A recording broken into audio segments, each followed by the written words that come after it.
பாரதிய ஜனதா கட்சியினுடைய மிக முக்கிய நிர்வாகிகளே, உங்கள் அனைவரின் மீதும் ஏக இறைவனின் சாந்தியும் சமாதானமும் நிலவட்டுமாக.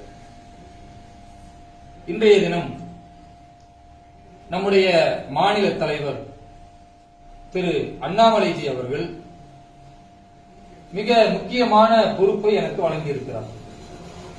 கடந்த 2 நாட்களுக்கு முன்னால் சிறுபான்மையினுடைய தேசிய தலைவர் திரு ஜமால் சித்திகி அவர்கள் தமிழகத்திலே சிறுபான்மை மக்கள், குறிப்பாக இஸ்லாமியர்கள், கிறிஸ்தவர்கள் மத்தியிலே பாரதிய ஜனதா கட்சிக்கு எதிராக தொடர்ந்து விஷத்தை விதைக்கக்கூடிய ஒரு செயல் நடந்து கொண்டிருக்கிறது. அதை முறியடிக்க வேண்டும் என்றால் நாம் களத்தில் இறங்கி அந்த மக்களுக்கு செய்திகளை சொன்னால் மட்டும்தான் முறியடிக்க முடியும். இல்லை என்றால் இங்க இருக்கக்கூடிய திமுக, காங்கிரஸ், கம்யூனிஸ்ட் போன்ற தேசத்திற்கு எதிரான கருத்துக்களை சொல்லக்கூடிய இன்ன பிற கட்சிகள் எல்லாம் பாரதிய ஜனதா கட்சியோடு சிறுபான்மை மக்களை இணையக்கூடிய அந்த நிகழ்வை தடுத்துக் கொண்டே இருப்பார்கள். அதனால் நீங்கள் உடனடியாக தமிழகத்திலே கவனம் செலுத்துங்கள்.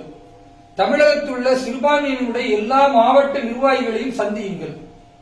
அவர்களிடத்தில் என்ன மாதிரியான செயல்பாடுகளை கொண்டு சென்றால் சிறுபான்மை மக்களுடைய மனங்களை வெல்ல முடியும், பாரதிய ஜனதா கட்சியின் பால் அவர்களை ஈர்க்க முடியும் என்பதை கண்டறிந்து எனக்கு அது சம்பந்தமான முழுமையான ஒரு ரிப்போர்ட், ஒரு ஆவணத்தை தாக்கல் செய்ய வேண்டும் என்று கேட்டுக்கொண்டிருக்கிறாங்க.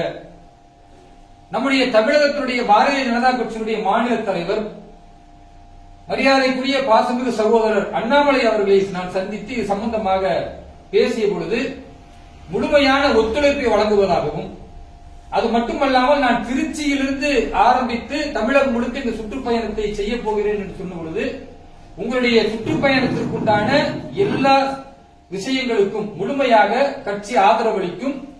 குறிப்பாக இன்றைய காலையில் திருச்சியில் நான் வந்த பிறகு எனக்கு தொடர்பு கொண்டு திருச்சியில் இருக்கிறீர்களா என்று கேட்டுவிட்டு நீங்கள் உங்களுடைய பயணத்தை தொடருங்கள், மக்கள் மத்தியிலே குறிப்பாக நம்முடைய நிர்வாகிகளுக்கு மத்தியில் உள்ள பிரச்சனைகளை களைவதோடு வரக்கூடிய இந்த உள்ளாட்சி மன்ற தேர்தலில் சிறுபான்மை மக்களும் கணிசமான அளவில் இஸ்லாமியர்கள் இருக்கக்கூடிய பகுதிகளில், கிறிஸ்தவர்கள் இருக்கக்கூடிய பகுதிகளில் போட்டியிட வேண்டும், நாம் வெற்றி பெற வேண்டும். அதற்கு இந்த சுற்றுப்பயணம் ஒரு மிகப்பெரிய முன்னுதாரணமாக இருக்க வேண்டும் என்று என்னை வாழ்த்தி அனுப்பியிருக்கிறார். அந்த அடிப்படையில் இன்றைக்கு திருச்சியிலிருந்து தமிழகம் முழுக்க உள்ள சுற்றுப்பயணத்தை ஆரம்பித்திருக்கிறேன். அந்த அடிப்படையிலே இன்றைக்கு திருச்சியினுடைய சிறுபான்மையினுடைய மாநகர மாவட்ட தலைவர் திரு டேனியல் அவர்கள் மிகச் சிறப்பான ஒரு ஏற்பாடை செய்திருக்கிறார். இந்த நேரத்தில் 2 செய்திகளை நாம் பகிர வேண்டியிருக்கிறது. முதலாவது, இஸ்லாமிய மக்களை பொறுத்தவரை பாரதிய ஜனதா கட்சி எதிர்ப்பதற்கு காரணம் இவர்களால் ஆபத்து என்ற தொடர் பிரச்சாரத்தை திமுக விதைத்ததன் அடிப்படை. ஆனா ஒரு உண்மை நிலையை நாம புரிந்து கொள்ளணும். இந்த 7 ஆண்டு காலத்தில் பாரத பிரதமர் நரேந்திர மோடி அவருடைய வலிமையான சரியான வழிகாட்டுதலின் அடிப்படையில் பாரத தேசம் முழுக்க ஆட்சி நடைபெற்றுக் கொண்டிருக்கக்கூடிய சூழலில் எங்குமே மிகப்பெரிய குண்டுவெடிப்புகளோ அல்லது மக்கள் பயப்படக்கூடிய, அச்சுப்படக்கூடிய ஒரு வாழ்வோ இல்லை. ஆனா இந்த பாஜக இஸ்லாமியர்களுக்கு எதிரானது என்று ஒரு பிரச்சாரத்தை தொடர்ந்து முன்னெடுக்கிறார்கள். காங்கிரஸ் ஆட்சி காலத்தில் என்ன நடக்கும்? தமிழகத்தில் குண்டு வெடிக்கும், நம்முடைய அண்டை மாநிலங்களில் குண்டு வெடிக்கும், அதுல இஸ்லாமிய பெயர் தாங்கி தீவிரவாதிகள் கைது செய்யப்படுவார்கள். அவன் குண்டு வச்சா அவன் மட்டும் கைது செய்யப்படுவான், அவனோட போயிடாது. அவன் கூட பேசினவன், அவன் ஃப்ரெண்டு, அவன் எந்த ஆட்டோல ஏறினா, அவன் எங்க சிம்மு வாங்கினா, அவன் யாரு கூட எல்லாம் தொடர்புல இருக்கிறான்னு ஏறக்குறைய ஒருவன் குண்டு வெடித்ததற்கு 100 பேர் கைது செய்யப்படுவார்கள். 100 பேருமே இஸ்லாமியர்கள். இது யாருடைய ஆட்சியில? காங்கிரஸ் உடைய ஆட்சியில. சிறுபான்மை மக்களுடைய பாதுகாவலர்கள் என்று சொல்லக்கூடிய திமுகவுடைய ஆட்சியில் தான் இது போன்ற கொடூரமான நிகழ்வு நடந்து கொண்டிருந்தது. ஆனா இஸ்லாமியர்களுக்கு சொல்லுகிறார்கள், நாங்க தான் சிறுபான்மைக்கு பாதுகாவலர்கள். கடந்த 7 ஆண்டு காலம் மாண்புமிகு பாரத பிரதமர் மோடிஜி அவர்களுடைய ஆட்சியில ஒரு குண்டுவெடிப்பு நடத்ததாக இஸ்லாமிய நபர்களை கைது செய்யப்படவில்லை. ஆனால் அவர் எதிரியாக சித்தரிக்கப்படுகிறார் என்றால் இதைவிட ஒரு மோசமான நிகழ்வை எங்கேயுமே பார்க்க முடியாது. வேண்டுமானால் இப்படி நடக்கலாம். ஒருவேளை குண்டுவெடிப்புக்காக திட்டமிடுதலோ அல்லது சமூக வன்முறையை ஊட்ட வேண்டும் என்று இங்க இருக்கக்கூடிய எஸ்டிபிஐ, பிஎஃப்ஐ போன்ற பயங்கரவாத சக்திகளால் திட்டமிட்டு ஏதாவது செயல்பாடுகள் நடக்குமேயானால் எங்க திட்டமிடுகிறார்களோ அந்த திட்டமிடக்கூடிய இடத்திற்கு சென்று காவல்துறை என்ஐஏ உடனடியாக அவர்களை கைது செய்து தமிழகத்திற்கு, தேசத்திற்கு வரக்கூடிய பேராபத்தை தவிர்த்துக் கொண்டிருக்கிறது. இஸ்லாமியர்கள் பாதுகாக்கப்பட்டுக் கொண்டிருக்கிறார்கள். இதுதான் முக்கியமா நாம பார்க்கணும். இஸ்லாமியர்கள் இன்றைக்கு முழுமையான பாதுகாப்பு இருக்கிறது. இன்னைக்கு இஸ்லாமியர்களுக்கு எதிராக ஏதாவது ஒரு இஷ்யூ இருக்கா பிஜேபியில? ராமர் கோவில் எடுத்துக் கொள்ளுங்கள், அது பாரதிய ஜனதா கட்சி முடிவெடுக்கல. உச்ச நீதிமன்றத்துடைய தீர்ப்பு வரைக்கும் பாரதிய ஜனதா கட்சி காத்துக் கொண்டிருந்தது. 303 பாராளுமன்ற உறுப்பினர்கள் மிக பலமாக இருந்து கூட ஒரு தீர்மானத்தை போட்டு நிறைவேற்றிவிட முடியும் என்றாலும் கூட இது இந்துக்களுக்கும் இஸ்லாமியர்களுக்கான உணர்வு பூர்வமான பிரச்சனை. இதில் கட்சி ரீதியாக முடிவெடுக்க கூடாது. கட்சிக்கு ஒரு கொள்கை இருக்கிறது. பாரதிய ஜனதா கட்சியினுடைய கொள்கையில ஒன்று என்ன? ராமர் கோவிலை அயோத்தியில் கட்ட வேண்டும் என்பது. ஆனால் அப்படி கட்டப்படக்கூடிய நேரத்தில் இந்த நாட்டில் இருக்கக்கூடிய சிறுபான்மை மக்கள், இஸ்லாமிய மக்கள் புண்படக்கூடாது என்பதற்காக கட்சி ரீதியாக எந்த தீர்மானமும் நிறைவேற்றாமல் பல்லாண்டு காலம் நடைபெற்ற உச்சநீதிமன்றத்துடைய வழக்கின் தீர்ப்பு வந்த பிறகுதான் அங்கு ராமர் கோவில் கட்டப்படுகிறது. ஆனால் ராமர் கோவில் கட்டப்படக்கூடிய அதே நேரத்தில் அதே அயோத்தியில 5 ஏக்கர் நிலப்பரப்பை பள்ளிவாசல் கட்டுவதற்காக, மசூதி கட்டுவதற்காக ஒதுக்கீடு செய்யப்பட்டு இன்றைக்கு அங்கு பள்ளிவாசல் கட்டக்கூடிய வேலைகள் நடைபெற்றுக் கொண்டிருக்கிறது. இது எவ்வளவு அழகான ஒரு மத நல்லிணக்கத்திற்கான சான்று. இப்ப இத ஒரு தீர்வாக, ஒரு முடிவுக்கு கொண்டு வந்திருக்கக்கூடிய நேரத்தில் இந்த தேசம் முழுக்க நீங்க யோசிச்சு பாருங்க. இஸ்லாமியர்களுக்கும் இந்துக்களுக்கும் மத்தியில் எங்கேயாவது இங்க பிரச்சனை ஒரு காரணி இருக்கா பிஜேபி ஆட்சியில? இல்ல. அதே மாதிரி கிறிஸ்துவர்களுக்கும் அதே மாதிரி பாரதிய ஜனதா கட்சியினருக்கும் ஏதாவது ஒரு முரண்பாடு, ஏதாவது ஒரு பிரச்சனை இருக்கிறதா? இல்ல. ஆனாலும் கூட எதிரிகளாக சிக்கக்கூடிய ஒரு சூழலை இன்றைக்கு திட்டமிட்டு நடத்துகிறார்கள். இதில் அப்பாவி இஸ்லாமியர்களும் கிறிஸ்துவர்களும் பலியாகிறார்கள். இதை நம்ம முடிவுக்கு கொண்டு வரணும். இதை ஒவ்வொரு பாரதிய ஜனதா கட்சியுடைய சிறுபான்மையினுடைய நிர்வாகிகள் கையில் எடுக்கணும் என்பதுதான் இந்த நேரத்தில் நாம மிக முக்கியமாக வைக்கிற கோரிக்கை. ஏனென்றால் பாஜகவுடைய மற்ற நிர்வாகிகளுக்கு இருக்கிற சவாலை விட சிறுபான்மையினுடைய நிர்வாகிகளுக்கு சவால் கொஞ்சம் அதிகம். ஏன்னா மற்ற நிர்வாகிகள் தான் பாஜக என்று சொல்வதில் பெரிய இன்னல்களை அனுபவிக்க முடியாது, பெரிய எதிர்ப்பு வந்துடாது. ஒரு இஸ்லாமியரோ ஒரு கிறிஸ்துவரோ நான் பாரதிய ஜனதா கட்சியினுடைய தொண்டராக இருக்கிறேன், நிர்வாகியாக இருக்கிறேன் என்று அடையாளப்படுத்தி அவர் களப்பணி ஆற்றக்கூடிய நேரத்தில் அந்த சமூகத்தில் எதிர்ப்பு வரும், அந்த மதகுருமார்களிடத்திலிருந்து எதிர்ப்பு வரும், சொந்த பந்தங்களிடத்திலிருந்து எதிர்ப்பு வரும், தன் குடும்பத்திலிருந்து எதிர்ப்பு வரும். இத்தனை எதிர்ப்புகளையும் தாங்கித்தான் ஒருவன் கிறிஸ்துவனோ ஒரு இஸ்லாமியனோ பாரதிய ஜனதா கட்சியுடைய தொண்டன் என்று நெஞ்சை நிமிர்த்திக் கொண்டு நிற்கிறான் என்றால் அப்படிப்பட்ட ஒவ்வொரு தொண்டர்களும் பெருமைப்பட வேண்டும். நாம் இந்த தேசத்திற்காக நிற்கிறோம், பாரதிய ஜனதா கட்சிக்காக நிற்கவில்லை. இந்த தேசத்திற்காக பாரதிய ஜனதா கட்சி பாடுபட்டுக் கொண்டிருக்கிறது. அதனால் நான் பாரதிய ஜனதா கட்சியிலே பங்காற்றிக் கொண்டிருக்கிறேன். இந்த மனநிலை நமக்கு மகிழ்ச்சியை தருகிறது. அப்போ இதை மக்களுக்கு நாம கொண்டு போகணும். இந்த கட்சியின் பேரில் என்னவெல்லாம் அவதூறுகள் பரப்பப்படுகிறதோ அத்தனை அவதூறுகளுக்கும் இங்க இருக்கக்கூடிய சிறுபான்மையினுடைய நிர்வாகிகள் பதிலளிக்கணும். ஆதாரங்களோடு, புள்ளி விவரங்களோடு பதிலளிக்கணும். தொடர்ந்து எல்லை மீறிய பயங்கரவாதத்தை காங்கிரஸ் ஆட்சி காலத்தில் பாகிஸ்தான் நிகழ்த்தியது. இங்க இருக்கக்கூடிய பிரிவினைவாதிகளுடைய சக்திகள் தலை தோங்கியது, தீவிரவாதிகளுடைய சக்திகள் தலை தோங்கியது. கோயம்புத்தூர் குண்டுவெடிப்பு யார் ஆட்சியில் நடந்தது? திமுகவுடைய ஆட்சி. காங்கிரசுடைய ஆட்சியில் தானே இந்த நாட்டில் நடந்த அத்தனை இந்து முஸ்லிம்களுடைய கலவரம் நடந்தது. அதை மறுக்க முடியுமா?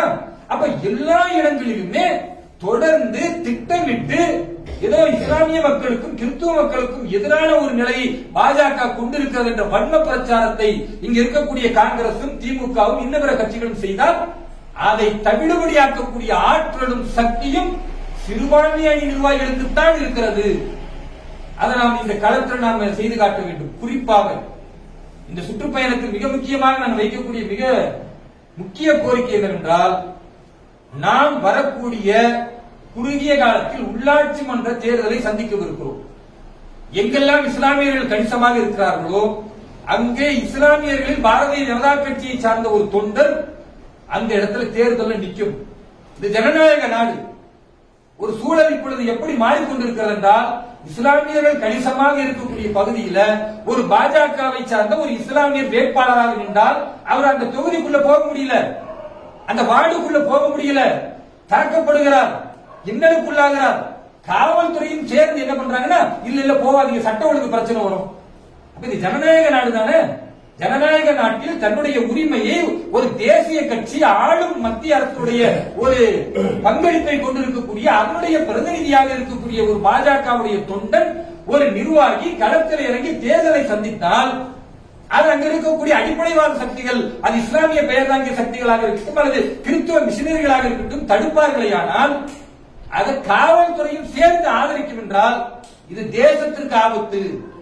தொடர்ந்து கடந்த காலங்களில் திமுகவுடைய ஆட்சியில தான் இந்த தேச விரோத கருத்துக்கள் அதிகமாகி கொண்டிருக்கிறத பார்க்கிறோம். அடிப்படைவாத சக்திகள் ஊக்கம் பெறக்கூடிய ஆட்சி எதுன்னா திமுகவுடைய ஆட்சியில் தான் நடக்குது. காவல்துறையை மதிக்காமல் கண்டமேனிக்கு ரவுடி அரசு நடக்கக்கூடிய ஆட்சி எங்க பார்த்தீங்கன்னா திமுக ஆட்சியில் தான் நடக்கும். அதுதான் இப்பொழுதும் தொடரக்கூடிய ஒரு மோசமான சூழல் இருக்கிறத நாம பார்க்கணும். அப்ப இதை நாம முறியடிக்கணும்.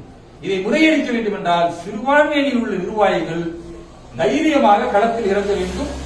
அவர்களுக்கு எந்த பிரச்சனையாக இருந்தாலும், அது காவல்துறையுடைய அடக்குமுறையாக இருந்தாலும், எதிர்கட்சிகளுடைய பிரச்சனைகளாக இருந்தாலும், அல்லது அவர்களை சொந்த சமூகத்திலே மிரட்டக்கூடியவர்களாக இருந்தாலும், அடிப்படைவாத பிரிவினைவாத சக்திகள் பல்வேறு எதிர்ப்புகளை அவர்கள் கொடுத்தாலும் அது அத்துணையும் முறையடிக்கக்கூடிய ஆற்றலை பாரதிய ஜனதா கட்சி உங்களுக்கு தரும் என்ற நம்பிக்கையை இன்றைக்கு இருக்கக்கூடிய தமிழகத்தின் தலைவர் திரு அண்ணாமலை அவர்கள் நமக்கு வாக்களித்திருக்கிறார். அதனால் சிறுபான்மை அணி நிர்வாகிகள் மிக தைரியமாக சிறுபான்மை மக்களுக்கான மிகச் சிறந்த பாதுகாப்பான ஒரு கட்சி பாரதிய ஜனதா கட்சி மட்டும்தான். தேசத்தை நேசிக்கக்கூடிய சிறுபான்மை மக்களும் இந்த தேசத்திற்காக பாடுபட்டு முன்னேற்றி கொண்டிருக்கிறார்கள் என்பதை பறைசாற்றிக் கொண்டிருக்கக்கூடிய கட்சி பாரதிய ஜனதா கட்சி தான். சிறுபான்மை மக்களிலிருந்து ஒரு தலைவரை தேர்ந்தெடுத்து இந்த நாட்டினுடைய முதல் குடிமகனாக டாக்டர் APJ அப்துல் கலாம் அவர்களை நாட்டின் குடியரசுத் தலைவராக அமரச்செய்தது பாரதிய ஜனதா கட்சி தான். அது மட்டுமல்ல, இந்த நாட்டினுடைய உள்துறை அமைச்சகம், பாதுகாப்பு அமைச்சகம் போன்ற மிக முக்கியமான துறையிலே ஒரு பாதுகாப்பு ராணுவ அமைச்சராக ஒரு கிறிஸ்துவரை ஜார்ஜ் பெர்னாண்டஸ் என்று சொல்லக்கூடிய மிகச்சிறந்த தலைவரை உருவாக்கி அவர் தலைமையில் இந்த தேசத்தை பாதுகாத்ததும் பாரதிய ஜனதா கட்சி தான். அப்ப இந்த நாட்டை பொறுத்தவரை இந்த கட்சியிலே இஸ்லாமியர்கள், கிறிஸ்துவர்கள், இந்துக்கள் என்ற எந்த பிரிவினைவாதமும் கிடையாது. இந்த கட்சியை பொறுத்தவரை யார் அர்ப்பணிப்போடு வேலை செய்கிறார்களோ அவர்களுக்கு நிச்சயமாக சரியான மதிப்பும் கண்ணியமும் இருக்கும். இன்னும் சொல்ல போனால் பிற கட்சிகள் எல்லாம் இவருக்கு பிள்ளையா இருந்தாலும் அவர் முதல்வராக முடியும், இவருக்கு பிள்ளையா இருந்தாலும் இவர் தலைவராக முடியும், அவருக்கு பிள்ளையா இருந்தாலும் இவருக்கு பொதுச் செயலாளராக இருக்க முடியும். ஆனால் இந்த கட்சியில் ஒரு சாதாரண தன்னுடைய இளவயதில் தீ விற்றவர் கூட நாட்டின் உச்சபட்ச பொறுப்பில் ஒரு பிரதமராக காட்டியிருக்கிறத பார்க்கும். எவ்வளவு பெரிய மாண்பு! இந்த கட்சியில் அப்பாவுக்கு பிள்ளைக்கு பிறகு பேரன் வழி கிடையாது. யாரை எங்கு வேண்டுமானாலும் உயர்ந்த பதவி வகிக்கும். ஒரே ஒரு விஷயத்தை தான் கட்சி பார்க்கும், நீங்கள் இந்த தேசத்திற்காக இந்த கட்சிக்காக எப்படி உழைக்கிறீர்கள், உங்களுடைய உழைப்பு உண்மையானதாக இருக்கிறதா, விளம்பரம் இல்லாமல் இருக்கிறதா, அந்த உழைப்பினால் பயன் இருக்கிறதா? அப்படி இருக்கும் என்றால் நீங்கள் யாருக்காகவும் எதிர்பார்க்க வேண்டாம். உங்கள் கதவை தட்டி உங்களுக்கான அங்கீகாரத்தை பாரதிய ஜனதா கட்சி கொடுக்கும் என்பதை இந்த நேரத்தில் நான் உறுதியாக சொல்லிக் கொள்கிறேன்.